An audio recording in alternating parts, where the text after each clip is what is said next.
Thing that's really happened this week is Proactive Investing has done an interview with Mr. Bond. Bond is joining us here on Proactive London today from AFC Energy because Extreme E is just around the corner now, the racing championship for all electric SUVs. You're off to Saudi Arabia very soon indeed, because the race is on for the globe to, of course, go green and cut carbon emissions. So you must be really excited, Adam.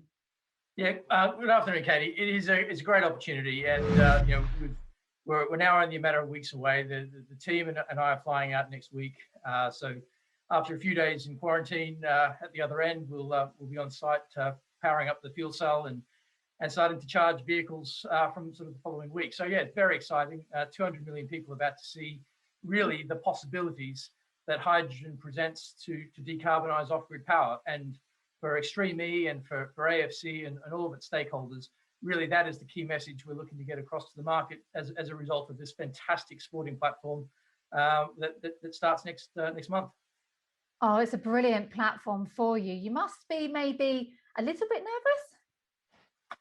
Oh, look, you always wonder what's going to happen. We've been in many locations where the traditional diesel generator has failed. So you're never certain that anything's going to work. But the guys have done a tremendous job. We've spent months putting the system together, designing it for a number of different combinations and permutations of environmental conditions. We spent a month commissioning it again under all different circumstances. And look, we're as confident as we're going to be, and it's going to be a great showcase for AFC and our technology. So yeah, very, very confident. Brilliant. And in terms of the stage that it puts you on, obviously you've mentioned the 200 million people watching, you've got global superstars there. Is it more of a sort of a marketing ploy for you, or are you planning to get some business out of it? In terms of your strategy, how does this work, Adam? Great question. First and foremost, when we first spoke to Extreme E, this was about them buying a piece of kit from us or leasing it, or some form of sort of commercial transaction. And that it still is. We are being paid for the system. The system will be made available to Extreme E on commercial terms. So for us, it is revenue generating, which is brilliant. But also, the whole agenda of, as I mentioned earlier, the whole agenda of Extreme E is really promoting the challenges of climate change and the solutions that are emerging in the market and that are there today to really start to capitalize on the transition away from fossil fuels. So whilst it is a commercial transaction in its own right, and we are being paid for it, the marketing is something you probably can't buy for a company like us. So we're obviously getting a lot of brand awareness as a result of that. And we've got some of the largest distributors of diesel engines in the world who have now picked up on this story, contacting us saying, we need to know more, because as far as we're concerned, this is the future. We need to be starting to position ourselves. So we're now starting to inform the debate, and it's whilst it's of commercial benefit to AFC, that is really the benefit of partnering with organisations like Extreme E. We're all aligned in our goals, and so for our shareholders, those goals will hopefully translate into revenues, and we'll see a lot of growth coming from this platform. And in terms of those green goals, they're going to be there for all those millions of people to see. So it's such a great attention ploy, isn't it, for this industry? I think it's fantastic. Really looking forward to catching up with you after the event when you get back and seeing how it all went. But I know it's been a busy time for you. Plenty of other things going on in the construction industry as well, because that sector is also advancing in terms of going green. Mace Group, you've struck up a relationship with them.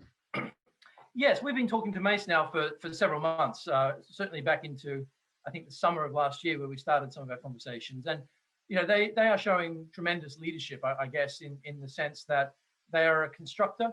They are a point of demand for diesel generators in the past. And they've come out with a new strategy last week, focused on the year 2026, only 5 years away. And as one of the UK's largest constructors, they're saying, very clearly, 2026, we will not be using diesel generators anymore. So 5 years' time, we have to now start moving. We as an industry, both in terms of providing alternatives to diesel, but also the users of diesel, have to start transitioning away from the incumbent technology. So our relationship with Mace, I mean, you would normally have between a constructor and a company like AFC, you'd have a plant hire business, and they would lease the plant, the fuel cell in this case, to the constructor. What we're looking to do is try and use the current market dynamics, the business models that are currently deployed in construction, and really try and send a strong message to the plant hire businesses, to government. There was a great article in I think the Telegraph a couple of weeks ago, where they were saying, if you look at just hs2, for the next 2 decades, there will be 24/7, 365 diesel generators running from London to Manchester. The emissions associated with that are enormous. Governments as a procurement authority need to know that the constructors want to start moving towards non-diesel, and that the technology is now there and viably available for that market. So really, our relationship with Mace is about driving that awareness, and in due course, we will have fuel cells deployed on their construction sites, charging up the infrastructure on that site. So yeah, fantastic opportunity, great partner, very much a catalyst for the industry change. And since we made the announcement this week, we've been inundated with other constructors contacting us and trying to understand a bit more about what we're doing. That's exactly what I wanted to ask as well. And you called Mace there just sort of a catalyst for this. As you say, it's a building giant. And I'd never thought about this before, but now you explain it, the construction industry, of course, it makes perfect sense they're going to need to do this. So you mentioned maybe potentially some other deals in the pipeline. Are there conversations going on behind closed doors then, Adam? Yeah, look, there are many conversations going on behind closed doors, and the construction industry is something we've targeted because most of the big constructors are now coming out with their sustainable targets over the next 5, 6, 10 years. So not only are the procurement authorities, whether it's government or industry, demanding constructors become more green, but there are emission standards starting to permeate the industry, which means that the diesel engines will be phased out over time. Now, in terms of Mace, if they're providing a platform that says by 2026 we will eradicate diesel from our platform, you can only imagine the other constructors are going to have to follow suit. And certainly the conversations we're having suggest there's a willingness to have that conversation. We just need to continue that dialogue, and we would expect to see some really great traction over the next next few months. Sounds really good. Fantastic. Well, as I say, we'll catch up after Extreme E. That's Adam Bond there from AFC Energy. Enjoy Saudi Arabia, and we'll see you when you get back. Great. Thanks, Katie.